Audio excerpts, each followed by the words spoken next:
Hi, Acadiana. I'm meteorologist Dave Baker. Welcome to your Saturday edition of a winter weather update. There's a lot of new information, and there's also a new forecast when it comes to accumulations. We've also got some new advisories that have been popping up.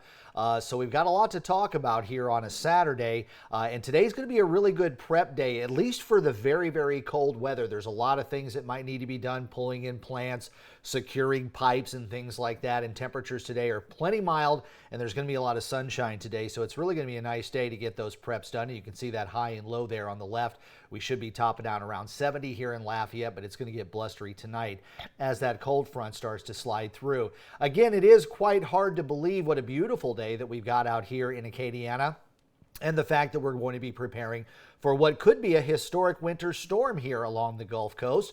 Plenty of sunshine all the way from Breaux Bridge to Henderson and then westward to Lafayette, then up toward Alexandria and Opelousas on the I-49. We are clearing out some blue skies, so actually turning out to be a much prettier day. I was thinking the clouds are going to hang on for most of the day, but we'll take the sunshine to warm things up just a little bit to make it easier for folks to get ready for what could be a major winter storm. So let's go through all the different pieces of the puzzle once again.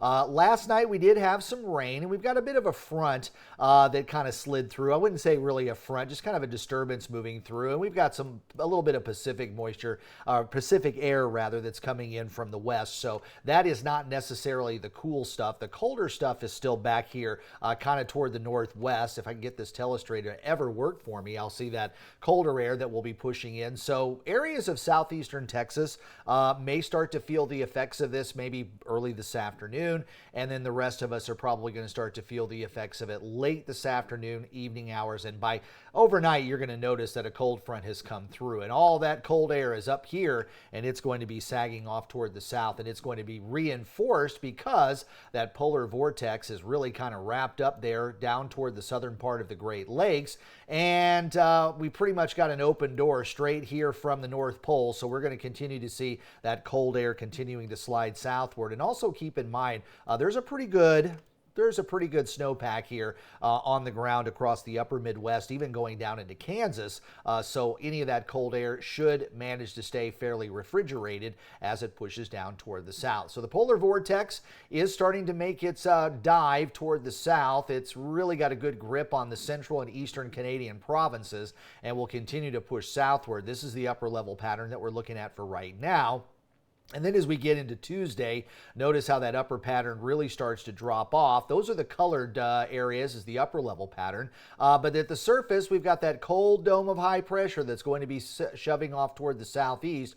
And of course, with the door wide open for the Polar Express to continue to come down, it will be reinforced as it moves all the way down toward the Gulf Coast. So the cold air is going to be the first ingredient that we need to produce this significant winter event that seems to be shaping up here for the Acadiana region. Now, today's temperatures are going to hit 70, but tomorrow's forecast temperatures probably are only going to hold in the 40s, and it is going to be very brisk out there too, with some gusty winds. So we might be talking about wind chills running in the 20s most of the afternoon on Sunday, but then look how the bottom really drops out on Tuesday afternoon. Now, this would be about the mid-time of what we're considering this winter event, because it looks like things will get started maybe late Monday night over southeast Texas and then cross into Louisiana probably around midnight-ish, I would say, Monday night going into Tuesday, and then it should clear the area sometime around midnight on Wednesday. So this is the forecast for Tuesday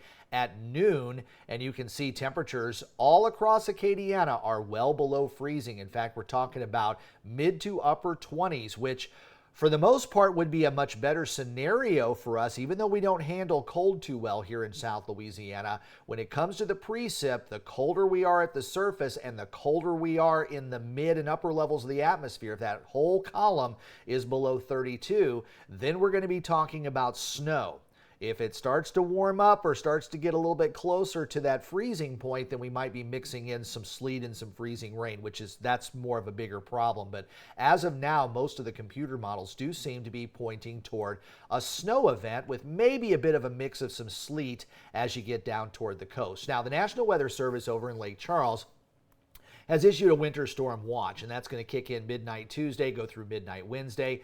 Most likely this will be upgraded to a warning. So basically what a winter storm watch means is you got to get prepared for winter type of situations, and also going to have to be prepared for winter type of travel, because travel is really going to be screeching to a halt. But according to the National Weather Service, and again, we all are all looking at the different models. You got the armchair meteorologist, you got the real meteorologist, and then you've got the guys over at the National Weather Service that have a lot more access to the models and different tools to use. So when you start to see the local National Weather Service offices really buying into this winter weather forecast, then you're pretty certain that this is going to be something that's going to be impacting the Acadiana region. So you are going to be seeing significant impacts here in South Louisiana. Total snow accumulations could be significant, and of course those roads and bridges are going to be freezing, and you are not going to be able to do any traveling. And yes, there could be some power outages even with all snow. We do have foliage on trees here in South Louisiana, so that'll catch the snow, and snow is still pretty heavy. It's not as heavy as ice, but it is still pretty heavy, especially if it piles up. And if you get some tree branches to drop down, those could hit power lines, and of course that is going to give you some problems with some power outages. So do keep in mind all modes of winter protection are going to be needed this time around. And yeah, at the same time, even this many days out, the National Weather Service over in Lake Charles is already putting a forecast out for the possibility of accumulations. And our northern sections are in a 6 to 8 inch range, while 4 to 6 from I-10 southward to maybe about the LA-14, and even accumulating snow, believe it or not, all the way down to the coast and in the offshore waters, which is just amazing. Can you imagine if some of you guys that gal or folks that work out there in the Gulf waters, have you ever seen snow accumulate on an offshore rig? So, hit me with a message if you have, because you've probably seen some ice out there before, but I doubt that you've seen any snow. So that would be really interesting to see snow accumulation out on an offshore platform. But we are looking at, and you know what? If these storm totals do verify, this is going to be historic. Now, this is not going to be the all-time biggest snow, because you really got to get up into, I think it's 14 inches here in Lafayette, 22 inches over in Lake Charles, and I think New Iberia about 13 and a half. But this would definitely put us in the number 2 slot of the biggest snowfall on record since records started back in the late 1800s. So this could be, like I said, could be a historic type of winter storm here that people will be talking about for generations if indeed this does verify. So I want to go through the global models again, just like we have over the past couple of days. We're going to kind of go through these a little bit quicker today, and we're going to go back through the last 3 models, because remember, one of the things we look at is consistency from model run to model run, and the more consistency you get, the more confidence you have in your forecast. Basically the same as how we do tropical weather. When you start to see consistency from model run to model run, and then you see consistency between, let's say, the GFS and the Euro and other model runs, then your forecast confidence. It's kind of like when all the lines on the spaghetti plot start coming together and they're all in the same time frame, the forecast confidence starts to go up. So this was the one that ran late yesterday evening. This is the one that ran during the overnight period, and you can see it's pretty much the same. And this is the one that has run, has just wrapped up just a little while ago here, late morning on Saturday. And again, we're talking about significant amounts of snow, maybe some areas where we're going to see a mix there along the coast, and then some rain in the offshore waters, but definitely a winter event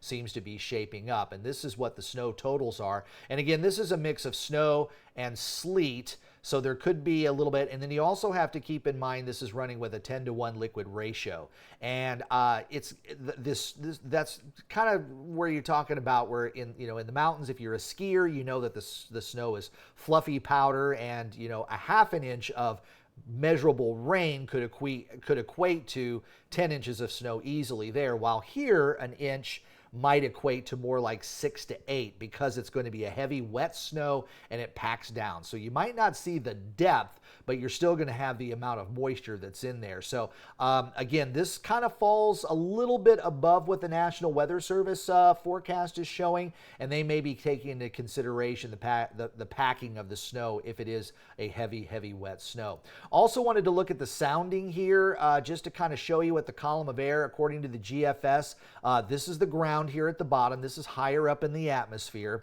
and the temperatures. So, and they're all in Celsius. So your 0-degree temperature line is that dotted line right there. So everything to the left of that line is below freezing. So you see at the surface, we're at 31, and then even might get close to freezing right there. But generally, the whole column of air is to the left of that line. So that would indicate generally snow because the entire column of air would be below freezing. Real quick look at the Euro. This is yesterday afternoon's Euro map. It's showing snow. The one that ran overnight is also showing pockets of heavy snow in cases, and the one that ran very early this morning is very similar. So I've got 3 models, and actually we could probably call this 10 models in a row that are really starting to look very, very similar, and that's why the forecast confidence is starting to improve.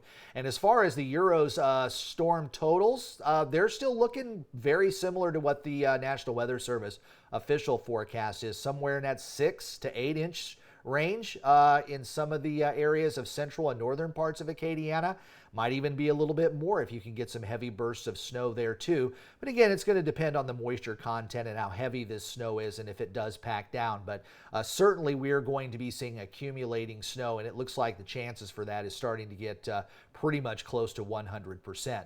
This is the sounding from the Euro. It is pulling a little bit more in the way of colder air compared to the GFS, only by a couple of degrees, but you can see that not only is the air column saturated, because remember, if you learned yesterday, when the red and the green line, the red line is your temperature, the green line is your dew point, and when those two numbers are closer together, your humidity is higher. If they're right on top of each other, you've got 100% humidity. So you can see that the lower parts of the atmosphere are generally pretty much saturated, and then at the same time there's your 0-degree mark, there's your 0-degree line. Everything is to the left of that 0-degree line, which means the temperature is below freezing through the entire column. Therefore, it should be all snow. Ensemble models, again, earlier this week we had about maybe 40% of the ensemble models were calling for a significant weather event, and then yesterday I think we were probably 75% of it. And now as you look at all the different ensemble members, pretty much every one of them is talking about some sort of winter system moving through the area, greater than 80%, and they're pretty much all talking about accumulating snow now too. And the ensemble models is the same model that's run over and over and over again, but as you know, there are variables that can happen when you're forecasting weather. So the ensemble models kind of take into consideration variables that could possibly happen. And even with the extra variables that are out there, it still looks like it's going to be a solid snow. And the average of all of those is pretty much showing over 2 inches of snow over most of the region, with the high ends getting up closer to 6 inches. So the Jeff's model, the ensembles there, again, it's kind of well within that range of what the National Weather Service over in Lake Charles is forecasting as well. And for fun, there's the Canadian model, and it's showing a little bit more of a mixed bag this time around, but it's generally been showing snow most of the time. So this might be a little bit of, I'm sorry, this isn't the Canadian, this is the North American model. So let me backtrack here just a little bit and talk about the North American model. This is that medium range. So this only goes out 84 hours, and we'll be able to get more of a higher resolution version that will kick in. We'll be able to see that as it only goes out 60 hours. We'll get that tomorrow, but this will also help us fine-tune who will get the most amount of precipitation, and it kind of narrows down the timing a little bit. It's a little more higher resolution, and it's only focusing on the next 4 to 5 days at best. So the North American model is one of those newer ones that we're going to start to throw into the mix, and then as we get down to maybe Monday, we'll start to be able to use the high resolution rapid refresh ones that only go out 18 to 36 hours, and that's kind of like an update every hour, and then we get new information constantly. So remember, the global models go out a lot farther, but they don't update as often, and the resolution isn't great. And then the medium range models kind of just go out 4 or 5 days, but you get a little bit more resolution. The only drawback is you have to wait till you're in range. And then, of course, the high resolution rapid refresh ones, you get more information more often, but you got to be within maybe 48 hours of the actual event to be able to use those models. And we just kind of add those to the mix as we go. and that's why how we kind of fine-tune that forecast. And the North American model showing the forecast snowfall here still about the same as the other models, significant amounts and definitely an impact to South Louisiana. Now I want to show you the Canadian model snowfall totals. Again, very similar to the others. Some of them putting down 9 or 10 inches. Of course, that's that 10-to-1 water ratio, so it might be more like 6 to 8 when you're seeing 8 to 10. And the same thing with the Icon, which actually kind of backed off on some of the amounts of accumulation yesterday, but it's still, now it seems to be getting back on board and a little bit more similar to the other models. So that's why I think there's a little more confidence with the National Weather Service's forecast out of Lake Charles that we could see this 5 to 7 inch snow north of I-10 and 3 to 5 inches of snow all the way down toward the coast. So there is a lot to unpack here, I know, but at the very least, this is what you need to be doing now. You need to be protecting yourself from the cold weather. The snow is a whole different animal. Your traveling is not going to be recommended. You're not going to be able to get a flight somewhere. Any kind of other public transportation probably isn't going to be running for at least a couple of days. So, but it's going to be very, very cold. So now is the time to get these things taken care of.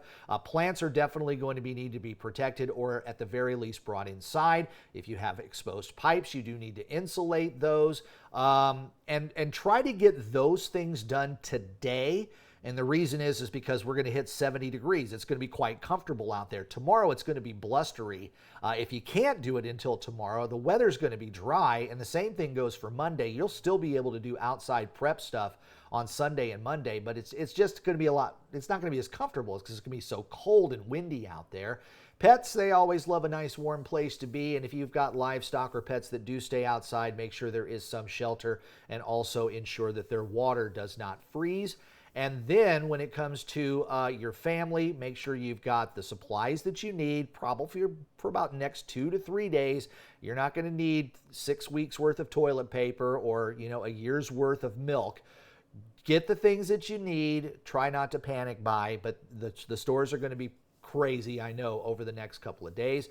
Do prepare for power outages. I did get that question quite a bit on Facebook.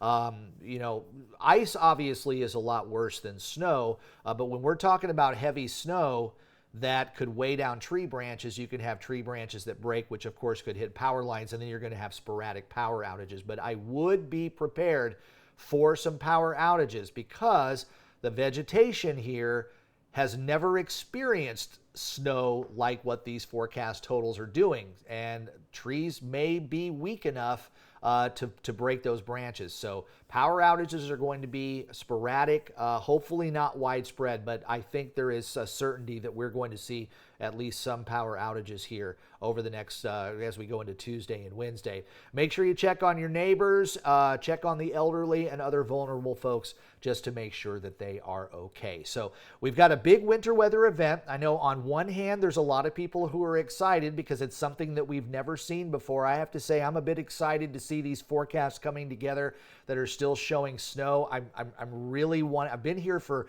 over 30 years now and really haven't seen enough snow that would truly completely cover the grass. And I'm a Midwesterner, so when I know what a big snow looks like. So I'm actually kind of excited to see what Acadiana looks like with a real snow, not that sleety garbage that we've had in the past, but a real type of snow.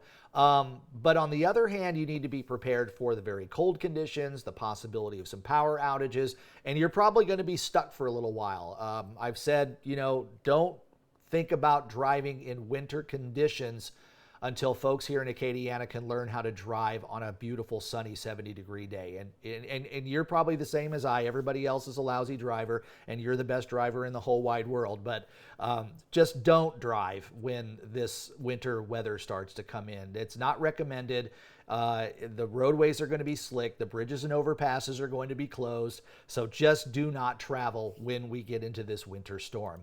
I hope you enjoy this winter weather update. I'll probably have another one later this evening with some updates on the models. And then, of course, we'll go again here on Sunday. And then Acadiana Weather Today will return on Monday morning around 7 o'clock. And then I'll have another winter weather update Monday afternoon. And then we might activate the live stream here. But this is going to be kind of of on and off with new information when it comes to the winter weather. And then after that, we'll just kind of go into coverage mode as things are happening. And I will be taking some breaks from social media as well as YouTube posts there, because I don't know about you, but I kind of want to go play in the backyard in the snow and see if I can make a snowman too. I think it's going to be historic, and I think it's going to be kind of fun, but at the same time, you got to practice that safety when it comes to the very cold weather. Make sure you like this video and subscribe to my channel, and also turn on those notifications, and don't forget to check my social media pages both on Facebook and X for any updates in between any broadcasts. I'm meteorologist Dave Baker. Enjoy the rest of your Saturday in this warm weather,